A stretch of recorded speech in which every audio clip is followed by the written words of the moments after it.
रीटा चौधरी के नेतृत्व में कांग्रेस का प्रदर्शन, शिक्षा मंत्री के इस्तीफे व छात्रों पर दर्ज मुकदमे वापस लेने की उठी मांग। मंडावा कस्बे में बुधवार को कांग्रेस ने केंद्र सरकार के खिलाफ जोरदार विरोध प्रदर्शन किया।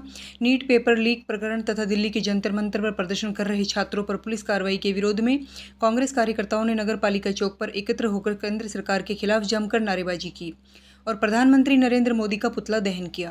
प्रदर्शन का नेतृत्व मंडावा विधायक एवं कांग्रेस जिलाध्यक्ष रीटा चौधरी ने किया। उन्होंने कहा कि नीट सहित विभिन्न प्रतियोगी परीक्षाओं में लगातार सामने आ रहे पेपर लीक के मामलों ने देश के लाखों युवाओं का भविष्य दांव पर लगा दिया है। उन्होंने आरोप लगाया कि केंद्र सरकार इन मामलों में जवाबदेही तय करने में विफल रही है और युवाओं के साथ अन्याय हो रहा है।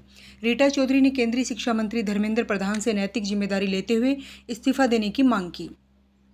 साथ ही दिल्ली में प्रदर्शन कर रहे छात्रों पर दर्ज मुकदमे वापस लेने, संसद में इस गंभीर विषय पर चर्चा कराने तथा प्रधानमंत्री से देश के युवाओं से माफ़ी मांगने की भी मांग उठाई। उन्होंने राहुल गांधी, प्रियंका गांधी वाड्रा, कांग्रेस सांसदों एवं छात्र प्रदर्शनकारियों पर की गई पुलिस कार्रवाई की कड़ी निंदा करते हुए इसे लोकतांत्रिक अधिकारों का दमन बताया।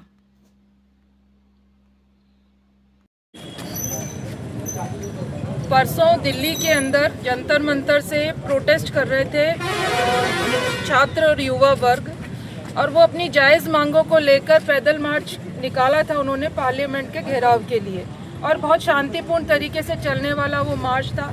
लेकिन जिस तरीके से केंद्र की सरकार ने उस मार्च को दबाने की कोशिश करी, निहत्थे जो छात्र छात्राएं थे उनको बुरी तरह से पीटा गया, घसीटा गया, उनके खिलाफ मुकदमे दर्ज करे गए, और उनके में से कुछ लोगों का तो अता पता ही नहीं है कि वो बच्चे कहाँ पर हैं, किसकी कैद में हैं, वो जिंदा भी हैं या नहीं है। इस तरीके की खबरें जो हम लोग सुन रहे हैं, इसके लिए हमारी कांग्रेस पार्टी के नेता सब लोगों ने प्रधानमंत्री आवास का घेराव करा, प्रोटेस्ट रखा, और उनकी ये मांग थी कि पार्लियामेंट के अंदर चर्चा हो। जो छात्रों की मांग है बिल्कुल वाजिब मांग है, आप और हम भी मानते हैं कि छात्रों ने एक अच्छी शिक्षा व्यवस्था की मांग करी।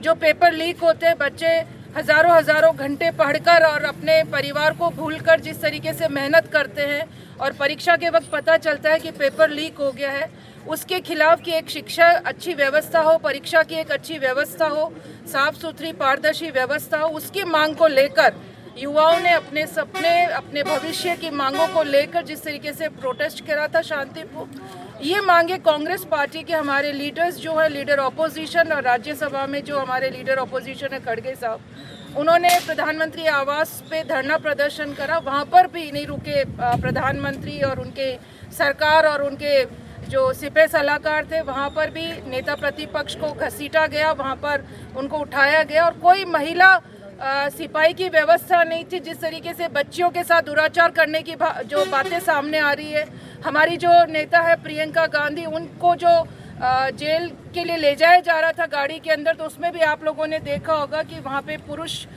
सिपाही थे, महिला सिपाही वहाँ पर नहीं थी।